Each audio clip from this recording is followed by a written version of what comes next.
দূর দূর, হঠাৎ করে কেন যে এত চুল ঝরছে বুঝতেই পারছি না। কতদিন হয়ে গেল চুল ওঠা আর থামছেই না। না, এমন হতে থাকলে তো মাথায় টাক পড়ে যাবে। না না না, আজ রাজবৈদ্যের কাছে পরামর্শ নিতে হবে। কি ব্যাপার মহারাজ, আজ আপনাকে এমন চিন্তিত দেখাচ্ছে কেন? জীবনে বড় দুঃখ গোপাল, মন মেজাজ একদম ভালো নেই। সে কি, কি হয়েছে মহারাজ? গোপাল থাকতে দুঃখ কিসের? আর বলো না, মাথার চুলগুলো আজকাল ঝড়ে পড়া পাতার মতো পটপট করে ঝরে যাচ্ছে। আমি তো জানি কেন এমন হচ্ছে, কিন্তু এখনই মুখ খুললে চলবে না। আর একটু বেশি বিপদ বাড়লে তখন মাঠে নামবো। তাই বলুন। এ তো খুব ছোট ব্যাপার, চুল ঝরলে টাক পড়বে, আর সেটা পড়া কত ভালো জানেন? কথায় আছে, যত বড় টাক তত বেশি টাকা। তুমি চুপ করো তো বাপু। যদি টাক থাকলেই টাকা হতো, তাহলে তোমার টাকা কোথায়? যেটা বোঝো না সেটা নিয়ে কথা বলো না। তাই না তাই, মহারাজের ঝরছে চুল, চিন্তার ভাঁজ মাথায়। গোপাল যতই চেষ্টা করুক, চিড়ে ভিজবে না কথায়। উফ, তোমরা সকলে থামো তো দেখি। ও রাজবৈদ্য, তুমি এর কিছু উপায় বলো। আগে মহারাজ, অনেক সময় দেহে ওই লৌহের পরিমাণ কমে গেলে এমন চুল ঝরে। আপনি বরং পালং শাক, ওই কিশমিশ, কলা ও আরো কিছু ফল আমি বলে দিচ্ছি, সেগুলো বেশি করে খান। আচ্ছা আচ্ছা আচ্ছা, তবে তাই করে দেখি।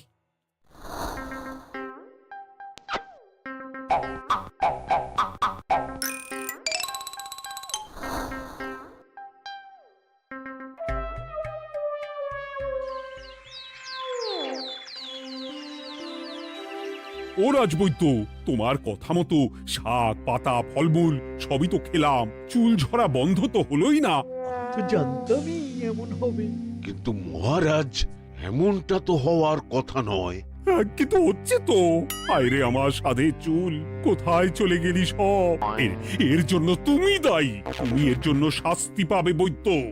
আমাকে আমাকে ক্ষমা করে দিন মহারাজ, এমনটা হবে এ তো আমি ভাবতেই পারিনি। কিছু মনে করবেন না মহারাজ, ছোট মুখে বড় কথা বলছি, কিন্তু সত্যি এখানে রাজবৈদ্যর কোনো দোষ নেই।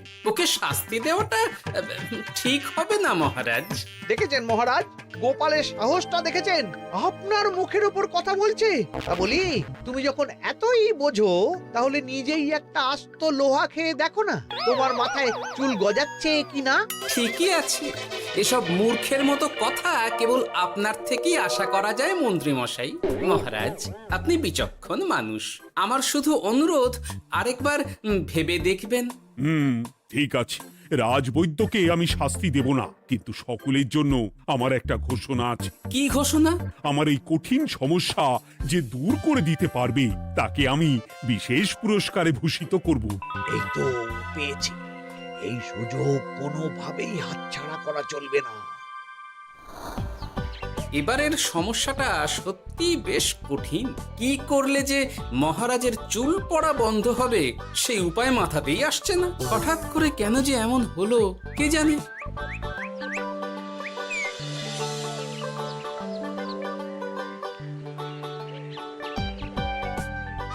ও মা, তুমি এসে গেছো? একটু বসো, আমি তেলটা মেখেই হাত ধুয়ে খাবারটা বাড়ছি। হ্যাঁ, সে ঠিক আছে, কিন্তু তুমি কিসের তেল মাখছো এটা? কি আবার মাথার চুলের তেল? এখানেও চুল, ওদিকে মহারাজেরও চুল ঝরে পড়া নিয়ে আমরা সবাই হিমশিম খাচ্ছি গিন্নি। আরে, মহারাজের অত সুন্দর কালো চুলগুলো ঝরে যাচ্ছে, এ তো ভারী দুঃখের কথা। সে আর বলতে, ওই জন্যেই তো আমি বাবা মাথায় এই জড়িবুটি তেল মাখি। এতে চুলের গোড়া শক্ত করে, চুলকে ভালো রাখে, নতুন চুল গজায় সব। হ্যাঁ। কি কি বললে? নতুন চুলও গজায়? সত্যি? হ্যাঁ, বাহ, তাহলে আর চিন্তা কি? আমাকে এই তেলটা একটু দিতে পারবে গিন্নি? মহারাজকে দিয়ে আসি। উনি বলেছেন যে ওনার সমস্যা দূর করতে পারবে তাকে উনি পুরস্কার দেবেন। উমা, এই তাই নাকি? এই তো দারুণ ব্যাপার গো। নাও নাও নাও, তেলখানা নিয়ে মহারাজকে কাল দিয়ে এসো তাহলে। আর জানিয়ে দিও, দিনে 2 বার কিন্তু তেল মাখতেই হবে। হ্যাঁ, আচ্ছা ঠিক আছে।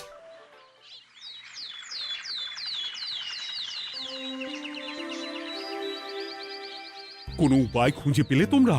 আগে মহারাজ, আমি আপনার জন্য নকল চুল বানিয়ে এনেছি। যতদিন আপনার চুল পড়া বন্ধ না হচ্ছে ততদিন আপনি এটা পরে ব্যবহার করতে পারেন। সে তো বুঝলাম, কিন্তু নকল চুল তো আর আসল চুলে জায়গা নিতে পারবে না বিজ্ঞানী। আসল চুলের কথা ভেবে আমি আপনার জন্য কেশুত্তে পাতা এনেছি মহারাজ। আচ্ছা বেশ। তা গোপাল, খুব তো আগের দিন বকবক করছিলে, তুমি কি এনেছো শুনি? সেটা যথাসময়ে দেখতে পেয়ে যাবেন মন্ত্রী মশাই। এটা জড়িবুটি তেল মহারাজ। আমি এটা আপনার জন্য এনেছি। এতে নতুন চুল গজায় আর চুলের স্বাস্থ্যও ভালো হয়। আমার গিন্নিও ব্যবহার করে এটি, তবে দিনে 2 বার করে মাখতে হবে, তাহলেই ভালো ফল পাবেন মহারাজ। বাবা, তাহলে তুমি কেন মাখো না? আচ্ছা, আপনার সমস্যাটা ঠিক কোথায় বলুন তো মন্ত্রী মশাই? মহারাজের জন্য কিছু আনলেও কথা শোনান, না আনলেও কথা শোনান। সত্যি তো মন্ত্রী, কেন তুমি সব সময় গোপালের পিছনে পড়ে থাকো বলো তো? এরা তো তাও সবাই কিছু না কিছু আমার কথা চিন্তা করে এনেছে, তুমি তো সেটাও করনি। না আসলে মহারাজ, আমিও ভাবছিলাম আপনার কথা, কিন্তু থাক, বুঝেছি। আহ, দারুণ।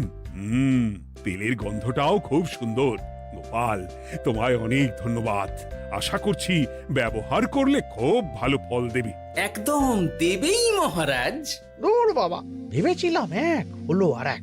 কোথা দিয়ে যে গোপালটা মাঝখান দিয়ে এসে নাক গলিয়ে ঢুকে পড়ে, খুব শক্ত পুরস্কার নেওয়ার। দেখাচ্ছি মজা।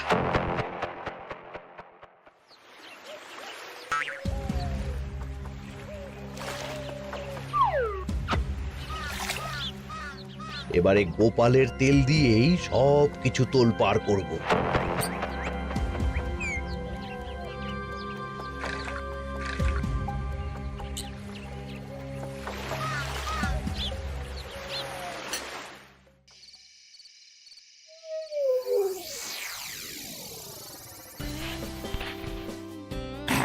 ব্যাস, হয়ে গেল 2 বার মাখা। গোপাল বলেছিল এতেই ভালো ফল পাব, কিন্তু এখন মাখার পর মাথাটা কেমন জ্বালা জ্বালা করছে মনে হচ্ছে। হয়তো নতুন চুল গজাবে বলে এমন হচ্ছে। কাল সকালে বোঝা যাবে। এতক্ষণে বোধহয় ছোট ছোট চুল গজিয়েই গেছে। কি এটা চুল গজানোর তেল ছিল নাকি পড়ে যাওয়ার? হে ভগবান, যেটুকু বাকি ছিল সেটাও ঝরে পড়ে টাক পড়েই গেল। হ্যাঁ, গোপালই হলো যত নষ্টের গোড়া। আজ আসুক সভায়।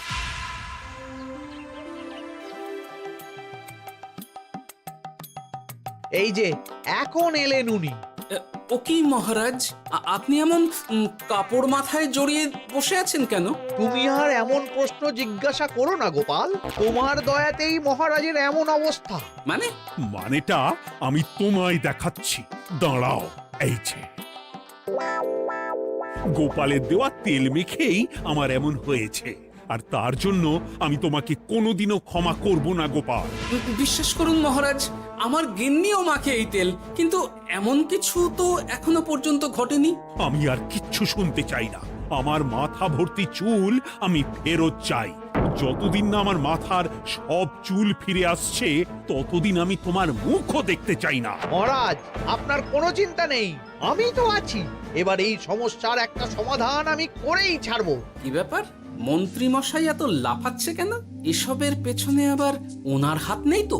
না, ব্যাপারটা পরে দেখতে হচ্ছে।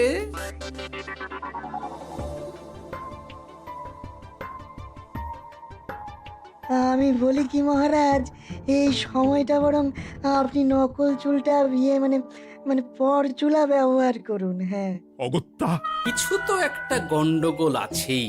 গিন্নিও তো রোজ মাথায় তেল মাখে, কই এমন তো হয় না। মন্ত্রী যদি কিছু করেও থাকে তাহলেও হাতে নাতে ধরবো কিভাবে? ও কি গো গোপাল দাদু, এখন এই সময় তুমি রাজসভা ছেড়ে এখানে? তোদের দাদু আর রাজসভায় যাবে না রে? কি বলছো গো? কেন? আর কেন, বিনা দোষে এমন শাস্তি। তোমায় শাস্তি দিয়েছে, তুমি শুধু বলো কে তোমার সাথে কি করেছে, বাকিটা আমরা বুঝে নিচ্ছি। আচ্ছা বলছি, কৃষ্ণনগরের মন্ত্রী মশাইয়ের বাড়িটা কোন দিকে একটু বলতে পারবেন? কৃষ্ণনগরে নতুন নাকি? আগে তো আপনাকে কখনো দেখেছি বলে মনে পড়ছে না। হ্যাঁ, আমি এখানে থাকি না, আমি এখানে আমার কাজে এসেছি, তাই মন্ত্রী মশাইয়ের বাড়ির ঠিকানাটা যদি একটু বলে দেন। নিশ্চয়ই, এ পথ দিয়ে সোজা চলে যান, তারপর কিছুটা ডান দিকে গেলেই পেয়ে যাবেন। আচ্ছা, অনেক ধন্যবাদ। ভিন গাঁয়ের লোক মন্ত্রী মশাইয়ের বাড়িতে? ব্যাপারটা বেশ সন্দেহজনক লাগছে। এই এই গুলটে ন্যাপলা, তোরা তোরা দুজন একটু আড়াল থেকে দেখতো লোকটা মন্ত্রী মশাইয়ের বাড়িতে ঠিক কি জন্য এসেছে, তারপর আমায় খবর দিস। ঠিক আছে গোপাল দাদু। তোমার আবার এখানে আসার কি দরকার ছিল? আমি তো বলেছি যে আমি ঠিক গিয়ে তোমার পাওনা গন্ডা মিটিয়ে দেবো। মিটিয়ে দেবে? কতদিন হয়ে গেছে জানেন? দেখো, হয় আমার কীটনাশক আর সার সব ফিরিয়ে দিন, নয়তো আমার জিনিসের দাম মিটিয়ে দিন। কীটনাশক, সার আর কি করে ফেরত দেবো বলো? ও তো সব পুকুরের জলে মিশে গেছে। ওসব আমি জানি না, আমার পাওনা গন্ডা মিটিয়ে দিন, ব্যাস। চল চল, এখনই তাহলে গোপাল দাদুকে গিয়ে সব জানাই। হ্যাঁ, চল চল। দাদু, ও গোপাল দাদু।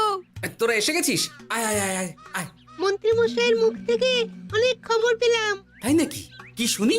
মন্ত্রী মশাই ওই লোকটার কাছ থেকে অনেক কীটনাশক সার নিয়েছে, কিন্তু এখনো জিনিসের দাম মেটায়নি। হ্যাঁ, ওই জন্যই তো মন্ত্রী মশাইয়ের উপর লোকটা খুব রেগেছিল, হুমকিও দিয়েছে 1 সপ্তাহের মধ্যে জিনিসের দাম সব মিটিয়ে দিতে হবে। তাই নাকি? কিন্তু কীটনাশক সার নিয়ে মন্ত্রী মশাই কি করবে? সেটা তো বলতে পারবো না দাদু। তবে হ্যাঁ, মন্ত্রী মশাই ওই লোকটাকে বলছিল যে ওই সব কীটনাশক সার পুকুরের জলে মিশে গেছে। কি বললি? পুকুরের জলে? আচ্ছা, এবার দুয়ে দুয়ে 4 করা গেল। অনেক ধন্যবাদ রে তোদের। বল বল, তোরা কি খাবি? কিচ্ছু লাগবে না গোপাল দাদু, তবে ভোলা বয়ের আর মিষ্টি খাওয়ালে। আচ্ছা আচ্ছা। কি করে যে মহারাজকে আসল ব্যাপারটা বোঝাই, কিছু তো একটা উপায় বের করতেই হবে। তা বলি বাবা, রাজসভায় যেতে হবে না বলে কি সারাদিন এইভাবেই শয়নে শয়নে দিন কাটাবেন বাবা? হ্যাঁ, উপায় পেয়ে গেছি। বুঝলে গিন্নি, আমাকে একটা জায়গায় যেতে হবে, বুঝলে? তারপর ওখানে যদি কাজ হয় তাহলে আগামীকাল রাজসভায় আমি যাব। কিন্তু তুমি যে বলেছিলে তোমার এখন ছুটি।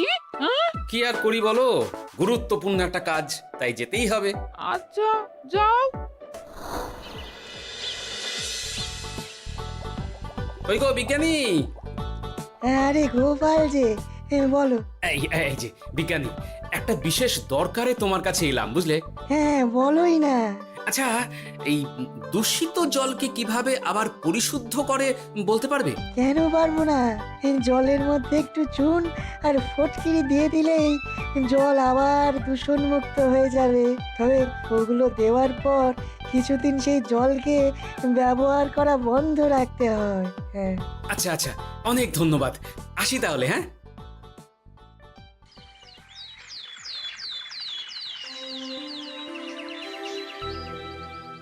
ছায়া পড়েছে, ছায়া পড়েছে, আমি বেশ বুঝতে পারছি তার ছায়া পড়েছে এখানে। কার ছায়া পড়েছে? আজকাল তোর মাথা থেকে অনেক চুল ঝরে পড়ছে, তাই না? আগে হ্যাঁ সাধু বাবা, আপনি একদম ঠিক কথা বলেছেন। ও বাবা, এ এ আবার কোথা থেকে উদয় হলো? আরে আমি একা গিয়ে সেই স্নানের পুকুর পরিদর্শন করতে চাই। যথা আজ্ঞা বাবা।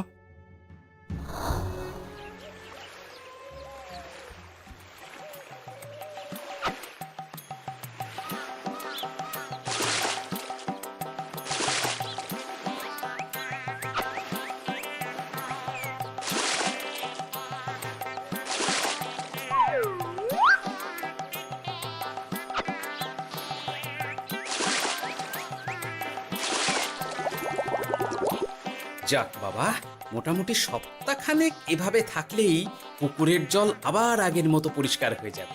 এবার শুধু মহারাজকে একটু বুঝিয়ে বললেই হয়ে যাবে।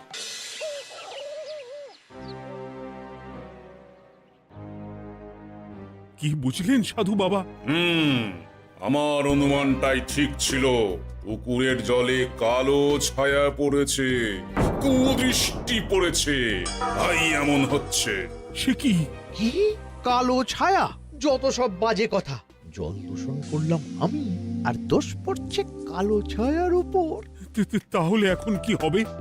চিন্তার কোনো কারণ নেই। আমি মন্ত্রপুত ভস্য ছড়িয়ে দিয়েছি।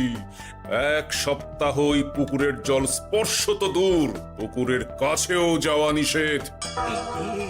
তাহলে আমার মোহরের কি হবে? যথা আজ্ঞা সাধু বাবা। ও কি, তাহলে মহারাজ এতদিন স্নান করবেন কোথায়? সে কথা কাউকে চিন্তা করতে হবে না। মহারাজের ওপরে কালো ছায়া পড়া জল পড়েছে, তাই আগে সেটা শোধন করতে হবে। আমাকে তাহলে কি করতে হবে সাধু বাবা? আমার শিষ্য গোপাল আমাকে আগেই এই বিষয় জানিয়েছিল। আমি তার হাত দিয়েই তোর স্নানের জল পাঠিয়ে দেব। তাই আগামী 1 সপ্তাহ সেই জল দিয়েই তোকে স্নান করতে হবে। কি গোপাল? দেখছো তো মন্ত্রী, গোপাল আমাকে কত ভালোবাসে। আমি ওকে কত কথা শোনালাম, কিন্তু না না না না, কাল থেকেই আমি আবার গোপালকে রাজসভায় ডেকে আনবো। আমি আসছি, আমার কাজ হয়ে গেছে। আর হ্যাঁ, তোর স্নানের পুকুরের চারিদিকে প্রহরীর বন্দোবস্ত কর। কাক পক্ষীও যেন ওখানে প্রবেশ করতে না পারে। আচ্ছা বাবা, আচ্ছা।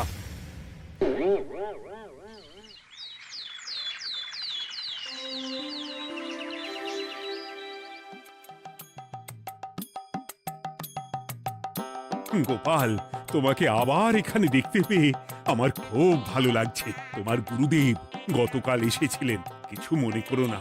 না বুঝেই তোমাকে অনেক কথা শুনিয়েছি। না মহারাজ, আমি জানি আপনি আমাকে খুব ভালোবাসেন, তাই আমি কিছু মনে করিনি মহারাজ। এই নিন, আমি আপনার স্নানের জল এনেছি। হ্যাঁ হ্যাঁ হ্যাঁ, দাও দাও দাও।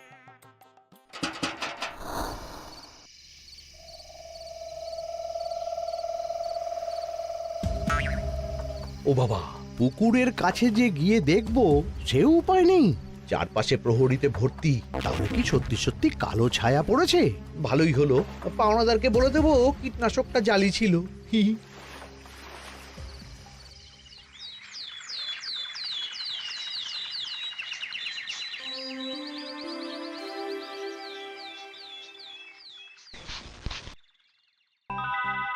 এই তো আমার সেই পুরনো কালো চুলগুলো আবার ফিরে এসেছে। আহা, কি যে আনন্দ হচ্ছে দেখে। আজ 1 সপ্তাহ সম্পূর্ণ হলো। গোপালের জন্য আমার স্নানের পুকুর থেকে কালো ছায়া দূর হয়েছে। আমাকে এই সমস্যা থেকে দূর করার জন্য আমি গোপালকে 100টি মোহর উপহার দিতে চাই। ধন্যবাদ মহারাজ। দূর, আমার আর ভালো লাগে না। সব সময় গোপালই মোহর পায়, এটা তো আমার পাওয়ার কথা ছিল। এদিকে আজকে পাওনাদারও আসবে।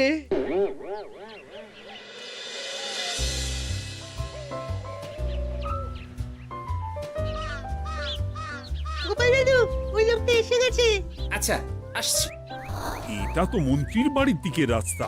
আমরা তাহলে ওদিকে কেন যাচ্ছি গোপাল? আপনার পুকুরের আসল রহস্যটা কি সেটা আপনি জানবেন না মহারাজ? মানে? নিজের চোখেই দেখুন, তাহলে বুঝতে পারবেন। আর একটু সময় দাও আমায় ভাই। এমনিতেও তোমার কীটনাশক কোনো কাজের নয়। কি এখন এসব কথা আর একদিনও সময় দিতে পারছি না। একটু বোঝো, একটু। সব আমি মহারাজের পুকুরের জলে মিশিয়ে দিয়েছি। মন্ত্রী, তুমি তাহলে সেই কালো ছায়া? মহারাজ, আপনার পর্দা ফাঁস হয়ে গেছে মন্ত্রী মশাই। তুমি তাহলে সবটা জানতে? একদম প্রথম থেকে। রে, খুব জোর ফেঁসেছি। এদিকে পাওনা আর ওদিকে মহারাজ, এখান থেকে কেটে পড়তে হবে। ই! গন্ডগোল করে আবার পালানো হচ্ছে তবে রে। বলো, কেন করেছিলে? মহারাজ, আমি ভেবেছিলাম আপনার সব চুল উঠে গেলে আমি আপনার কাছ থেকে চুল গজানোর ওষুধ দেওয়ার নামে অনেক টাকা লুটবো।